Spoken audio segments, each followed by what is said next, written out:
Hello friends and welcome to another KU review of Kansas basketball. I'm Drew, better known as RockChalk01, and yesterday, the 15th ranked Kansas Jayhawks were back home in Allen Fieldhouse for the first time in 20 days to take on the TCU Horned Frogs, and they got the win by a final score of 59-51, which means that the 3-game losing streak is over. It was the first time that TCU played in 16 days in general, and the first home game for KU in 20. So I'm glad we got this win. This was kind of like a must-needed victory, in my opinion. So for those of you who do not know, I give positives and negatives about the game. I give a player of the game and a player who needs to improve. So without further ado, let's jump into this. So let's start out with the positives, and letting TCU not shoot very well in this game was probably a key to victory. They shot 35% from the field, 38% from downtown, and 45% from the free throw line. Yikes. We blocked the living crap out of TCU. The block totals were 7-1 in favor of the Jayhawks. And turnovers. TCU had 22 of them, which has to be some sort of record in their history probably. But those are my positives. Negatives, where to start with this? 18 first half points. That's just bad. We didn't shoot very well in this game either.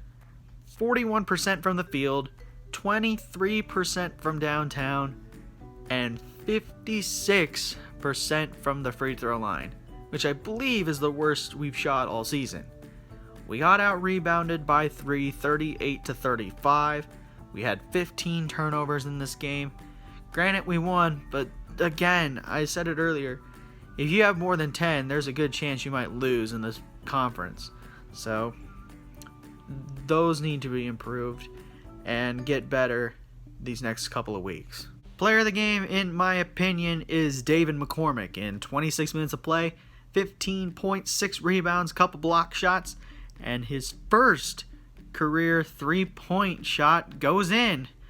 With about 4 minutes left in the game, David, at the end of the shot clock, cranked one up from there and then buried it and gave KU a 7-point lead. I bet Coach Sells told him, don't ever shoot that shot again when you get your name gets called. Don't shoot it from there.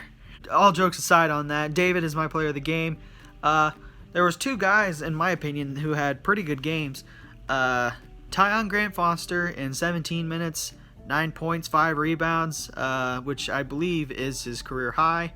I had a couple block shots as well. And also DeJuan Harris in 22 minutes, 7 points, 1 rebound, 3 assists, and a couple steals. But David McCormick is my player of the game. The player who needs to improve, Jalen Wilson, in 18 minutes, had 4 rebounds and 1 assist. No points.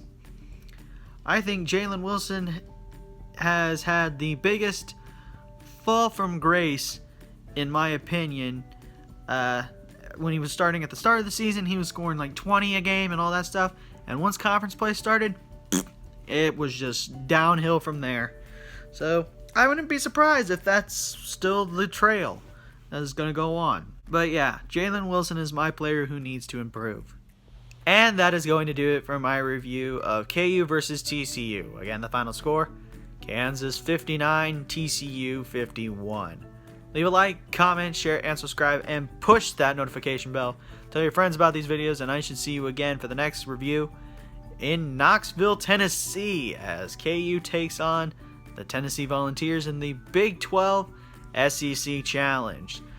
So, until then, have a good day, and as always, never ever bring exotic dancers to the field house. Peace. Also, on a sad side note, one of the most anticipated games during this challenge, which was number 5 Texas taking on Kentucky in Lexington, has officially been canceled due to the pandemic and COVID-19 issues with the Kentucky program.